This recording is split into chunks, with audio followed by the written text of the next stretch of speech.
Bom dia, boa tarde, boa noite. Eu sou Emerson Sbardelotti e esse é o Paz e Bem de toda segunda-feira. Hoje, segunda, dia 6 de janeiro de 2025. Nossa primeira segunda-feira do ano juntas. E nesse início de ano eu quero iniciar as nossas reflexões a partir deste livro, Reflexões de um velho teólogo e pensador, do meu amigo, do meu irmãozinho, Leonardo Boff. Esse ano nós teremos a campanha da Fraternidade e Ecologia Integral. Deus viu que tudo era muito bom. E Leonardo Boff é um dos grandes nomes da ecologia integral. E nesse livro, que faz uma homenagem aos 80 anos dele, foi escrito há 6 anos atrás, né? Leonardo está com 86 anos no momento, e espero que esteja nos assistindo agora. Eu escolhi aqui o capítulo 7 do seu livro, que tem como título Libertar a Mãe Terra, uma ecoteologia da libertação. A ecologia, em seu sentido filológico, significa uma reflexão, logos, logia, sobre a casa, oikos, sobre o habitat e numa ampliação mais globalizante sobre a casa comum, que é a Terra. O termo foi cunhado por um discípulo de Darwin, o zoólogo alemão Ernst Haeckel, 1834 a 1919. O que é propriamente a ecologia? Haeckel a define assim, abre aspas, é o estudo da interdependência e da interação entre os organismos vivos, animais e plantas, com seu meio ambiente inorgânico, fecha aspas. Com essa compreensão, o próprio Haeckel possivelmente não se deu conta da revolução intelectual que introduziu. Até ele, cada ciência se ocupava de um objeto específico, sem ser relacionado a outros. Quem estuda as pedras, quem estuda as plantas, quem estuda os animais, quem estuda o ser humano, etc. É a base da ciência moderna atomizada e dividida em suas especialidades. Haeckel introduziu um elemento novo, que mais tarde veio a ser o núcleo teórico fundamental da física quântica. Tudo está relacionado com tudo, em todos os momentos e em todas as circunstâncias.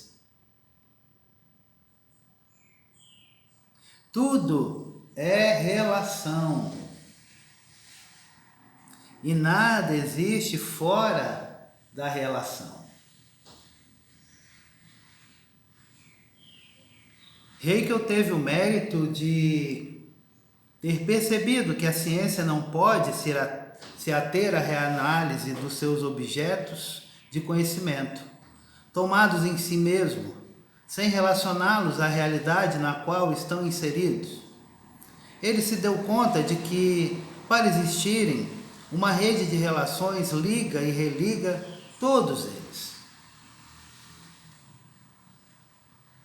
Para entendê-los, precisamos compreender as suas relações. Daí que, para Haeckel, a ecologia é a ciência das relações de cada ser com o seu habitat e com os demais seres em presença. A ecologia é, pois, a ciência das relações de todos os seres entre si, desde as galáxias mais distantes até a formiga que anda em cima de minha mesa. Estão relacionados entre si por aquilo que o suporta, a energia gravitacional, além de serem formados pelos mesmos elementos que amadureceram no interior das grandes estrelas vermelhas, durante alguns bilhões de anos após a incomensurável explosão, o Big Bang. Tal pan-relacionalidade forma o meio ambiente, expressão cunhada em 1800 por Jacob von Uexküll, 1864-1944.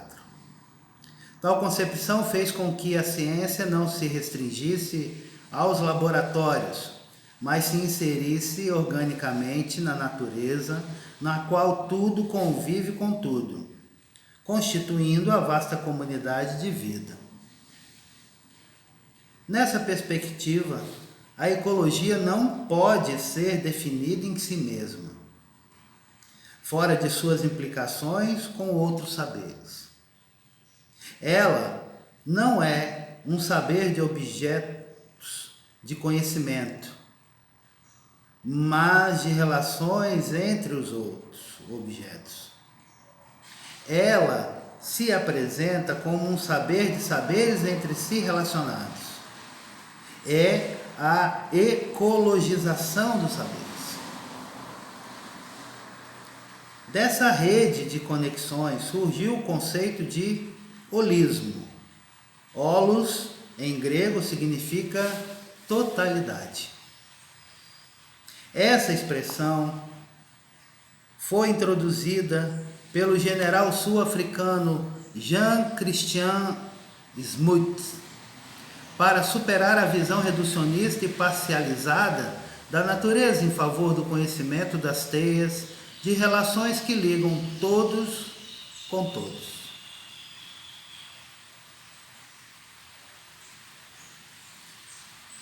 A vida, parte essencial do planeta Terra. Um nome, porém, cabe ser citado, pois não é quase referido pela literatura ecológica, o do geoquímico russo Vladimir Verdaditsky, 1863 a 1945. Na ocasião, já circulava o conceito de biosfera, introduzido pelo austríaco Eduard Suess, 1831 a 1914. Mas quem lhe deu centralidade e o tornou uma palavra-chave da ecologia foi Verdaditsky, com seu livro publicado em 1926, com o simples título Biosfera. O autor russo mostrou que a vida é parte essencial do planeta Terra, um componente que transforma as irradiações cósmicas em energia terrestre ativa. A vida não pode ser compreendida sem as relações indissociáveis com os fenômenos físico-químicos que ocorrem no planeta. Em razão dessa compreensão holística, Verdaditsky sugere uma ecologia global, quer dizer, uma ecologia do globo terrestre como um todo e com o conjunto de suas relações cósmicas. Assim, fez da Terra, com todos os seus ecossistemas, um objeto de estudo e de análise, como fez posteriormente James Lovelock, com sua teoria da Terra como Gaia, superorganismo vivo. Essa ideia somente ganhou força nos últimos tempos, quando fenômenos globais, como o aquecimento, a escassez de água potável, a erosão da biodiversidade e a desertificação de vastas regiões do planeta, A frequência de tufões e de tsunamis obrigaram a considerar a Terra em sua globalidade. Ela nos fez entender nosso destino comum, pois todos estamos dentro da mesma arca de Noé, que é o planeta Terra regulado pela biosfera. Curiosamente, ela estabelece uma solidariedade objetiva dos seres humanos com todos os demais seres vivos que precisam igualmente da biosfera: água, ar puro, alimentos, fibras e outros, para poderem viver e sobreviver. A ecologia ficou por quase um século como um subcapítulo da biologia. Essa situação mudou quando em 1972, nossa, o ano que eu nasci, 53 anos atrás, né? 72, a Organização das Nações Unidas solicitou ao MIT de Harvard fazer, sobre a orientação de A. Meadows, um estudo sistemático da saúde da Terra. Os resultados assustaram os cientistas. A Terra estava doente e sem imunidade para manter sua vitalidade. O diagnóstico foi certeiro. A doença da Terra se deve ao tipo de desenvolvimento depredador e consumista de nossas sociedades. O diagnóstico, também conhecido como Relatório do Clube de Roma, que reunia cientistas, chefes de estados, empresários e outros sábios, fez com que a ecologia deixasse a universidade, caísse na rua e enfrentasse diretamente para o campo da política mundial. Trata-se de garantir a sustentabilidade da casa comum, sem a qual nem a vida, nem a espécie humana, nem a Terra como superorganismo vivo terão futuro. Como se depreende, a ecologia se tornou o tema central de todas as políticas sociais, da saúde, da atmosfera e de qualquer um dos empreendimentos, em que medida afetam o meio ambiente, o poluem ou o preservem, garantindo a vitalidade e a habitabilidade de cada ecossistema e da Terra como um todo. Antes de abordarmos as várias tendências atuais da reflexão ecológica, precisamos abordar dois temas fundamentais, sem os quais a compreensão e as práticas ecológicas se tornam ineficazes, pois serão sempre mais do mesmo.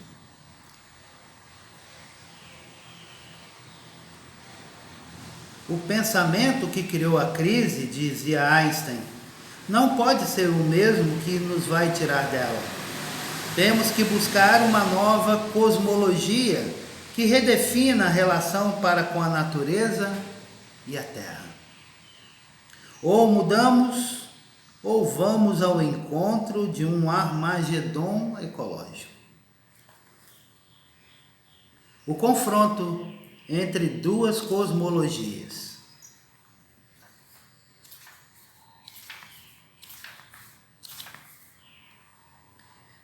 Face à crise sistêmica que atravessa o planeta, está se produzindo um grande debate de ideias sobre o futuro da Terra, da vida e de nossa civilização.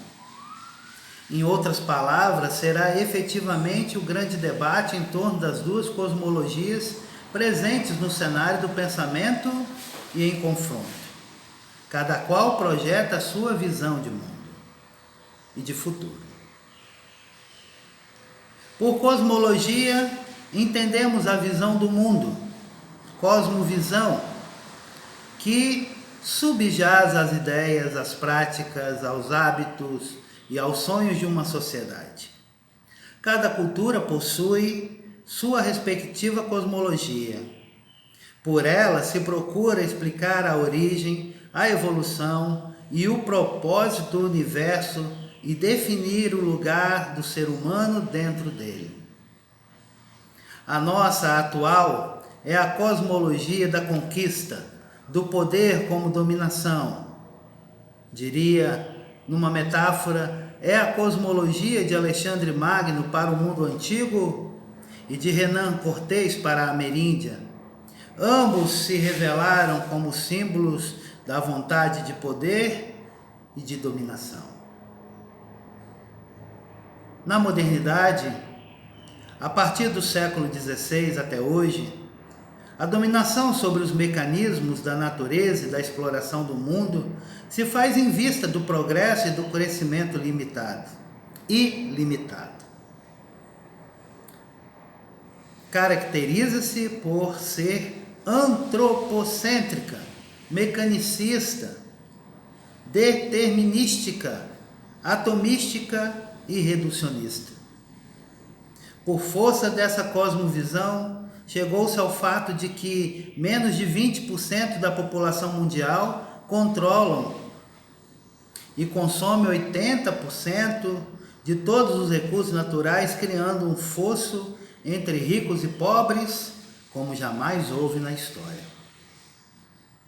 Metade das grandes florestas úmidas foram destruídas, 65% das terras agricultáveis foram perdidas, entre 27 a 100 mil espécies de seres vivos desaparecem anualmente e 100 mil agentes químicos sintéticos, a maioria tóxicos, são lançadas no solo, no ar e nas águas. Construíram-se armas de destruição em massa, capazes de eliminar toda a vida humana. O efeito final é o desequilíbrio do sistema Terra, que se expressa pelo aquecimento global. Com os gases já acumulados, antes de 2030, fatalmente, se chegará a 2 graus Celsius.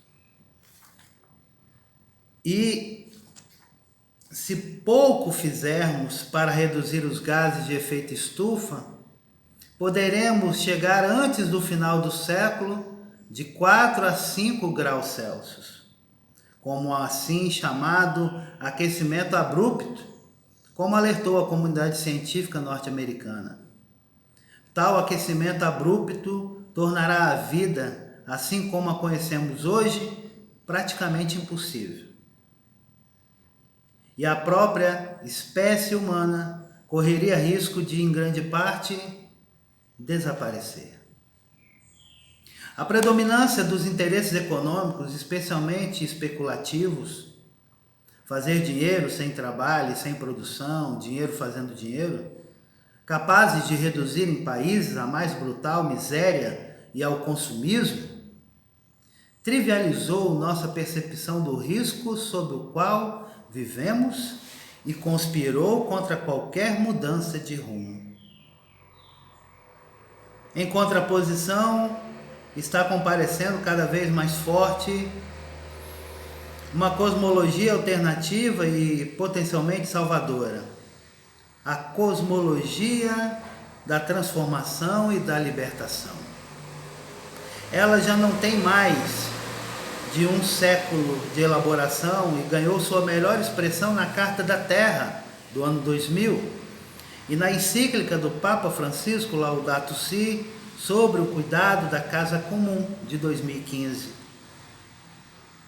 Sobre isso, o cosmólogo canadense Mark Hathaway e eu produzimos um trabalho que nos custou 13 anos de vasta pesquisa interdisciplinar científica, com o título O Tal da Libertação, investigações sobre uma ecologia da transformação, de 2010. O que nos mereceu a medalha de ouro em Nova Ciência e Cosmologia por uma grande instituição norte-americana. Essa nova cosmologia deriva-se das ciências do universo, da Terra e da vida. situa nossa realidade dentro da cosmogênese, aquele imenso processo de evolução que se iniciou a partir do Big Bang há cerca de 13,7 bilhões de anos. Já o dissemos anteriormente, mas cabe repetir, o universo está continuamente se transformando, se expandindo, se auto-organizando e se autocriando. Seu estado natural é a evolução e não a estabilidade. A transformação e adaptabilidade e não a imutabilidade e a permanência. Nele tudo é relação em redes e nada existe fora dessa relação.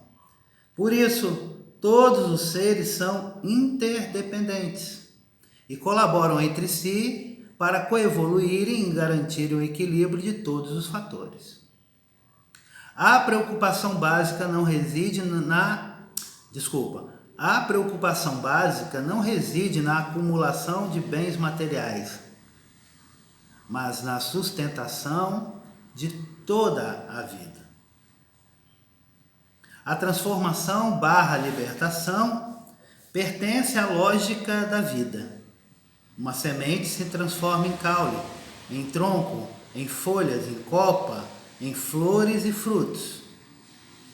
Da mesma forma, cada organismo vivo e nós mesmos.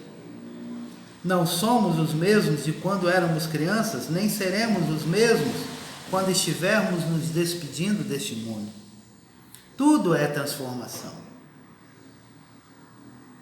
Tudo é transformado. Especialmente na morte, quando se dá o grande passo alquímico e se passa para outro nível e outra ordem de vida. Não acabamos com a morte, mas nos transformamos por meio dela para formas mais altas e complexas de vida.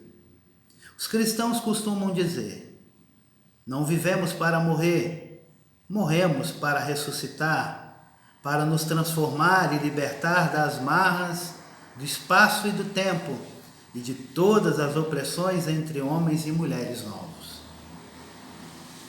Por trás de todos os seres atua a energia de fundo, chamada também de abismo alimentador de todo o ser, que deu origem e anima o universo, fazendo surgir emergências novas. A mais espetacular delas é a Terra. É a Terra viva e nós humanos como a sua porção consciente e inteligente, com a missão de cuidar dela. Vivemos tempos de urgência. É neste momento que a nova cosmologia se revela inspiradora. Ao invés de dominar a natureza, nos coloca no seio dela em profunda sintonia e sinergia. É o paradigma de Francisco de Assis, como o Papa Francisco o apresentou em sua encíclica ecológica, abre aspas, para ele, qualquer criatura era uma irmã, unida a ele por laços de carinho, fecha aspas. Nessa cosmovisão franciscana, nos colocamos ao pé e junto com todas as criaturas, sentindo-nos parte da natureza.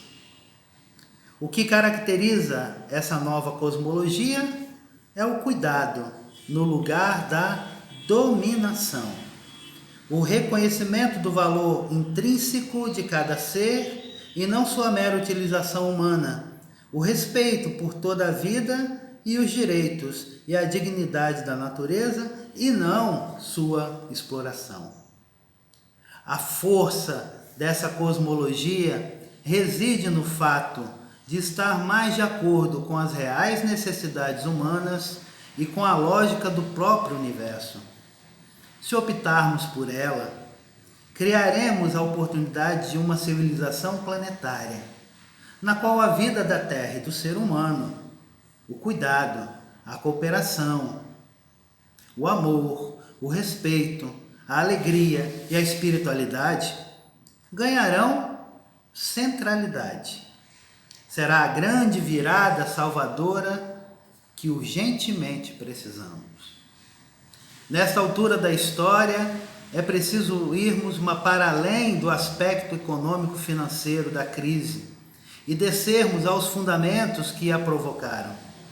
Caso contrário, as causas da crise continuarão, produzindo crises cada vez mais dramáticas até se transformarem em tragédias de dimensões inimagináveis.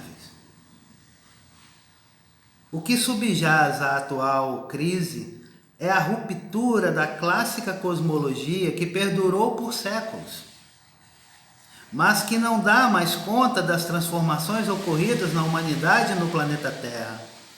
Ela se iniciou há pelo menos 5 milênios, quando começaram a se constituir os grandes impérios, ganhou força com o iluminismo e culminou com o projeto da tecnociência contemporânea, criticada duramente pelo Papa Francisco na Laudato Si, por ser antropocêntrica, colocar a natureza à sua disposição, e pela híbris, a pretensão arrogante de imaginar que possui a chave de solução para todos os problemas, quando ela é a principal causadora desses problemas. Essa cosmologia partia de uma visão mecanicista e antropocêntrica do universo. As coisas estão aí, uma ao lado da outra, sem conexão entre si, regidas por leis mecânicas. Elas não possuem valor intrínseco, apenas valem na medida em que se ordenam ao uso humano. O ser humano se entende fora e acima da natureza como seu dono e senhor, que pode dispor dela a seu bel prazer. Partia de um falso pressuposto de que poderia produzir e consumir de forma ilimitada dentro de um planeta limitado. Essa abstração fictícia chamada dinheiro representa o valor maior e que a competição e a busca do interesse individual resultarão em bem-estar geral. Como descrevemos acima, comparece como a cosmologia da dominação, pois essa cosmologia levou a crise ao âmbito da ecologia, da política, da ética e agora da economia. As ecofeministas nos chamaram a atenção para a estreita conexão existente entre o antropocentrismo e o patriarcalismo, que desde o Neolítico faz violência às mulheres e à natureza. A nova cosmologia, ao invés de um cosmo fragmentado, composto pela soma dos seres mortos e desconectados, apresenta o universo como o conjunto de seres, todos relacionados entre si. Espaço, tempo, energia, informação e matéria são dimensões de um único grande todo.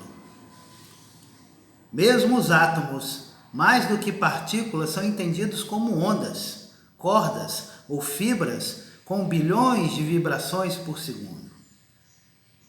Antes que uma máquina, o cosmos, incluindo a Terra, comparece como um organismo vivo que se autorregula e se adapta, evolui e, eventualmente, em situação de crise, dá saltos buscando um novo equilíbrio. A Terra, segundo renomados cosmólogos e biólogos, é um planeta vivo, Gaia, que articula o físico, o químico, o biológico de tal forma que se torna sempre benfazeja para a vida.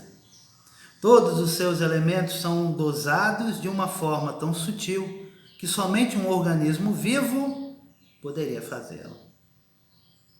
Somente a partir dos últimos decênios e agora de maneira inequívoca, a Terra dá sinais de estresse e de perda de sustentabilidade. Tanto o universo quanto a Terra se mostram direcionados por um propósito que se revela pela emergência de ordens cada vez mais complexas e conscientes. Nós, humanos, somos a parte consciente e inteligente do universo e da Terra. pelo fato de sermos portadores dessas capacidades, podemos enfrentar as crises, detectar pontos ecologicamente maléficos de certos hábitos culturais, paradigmas, e inventar novas formas de sermos humanos, de produzirmos, de consumirmos, de convivermos e de acolhermos as diferenças. É a cosmologia da transformação / libertação.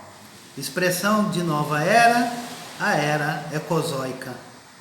Essa nova cosmovisão certamente nos forçará a dar um salto de qualidade, rumo a um outro padrão de produção e de consumo, que efetivamente nos salvaria, pois seria mais conforme à lógica da vida, aos ciclos de Gaia e às cotidianas necessidades humanas.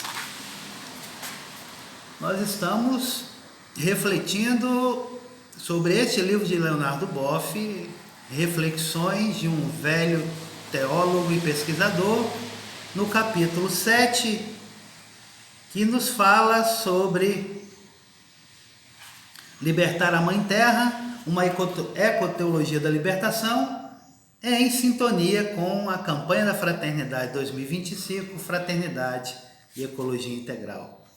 Um feliz 2025 para todos, para todas vocês.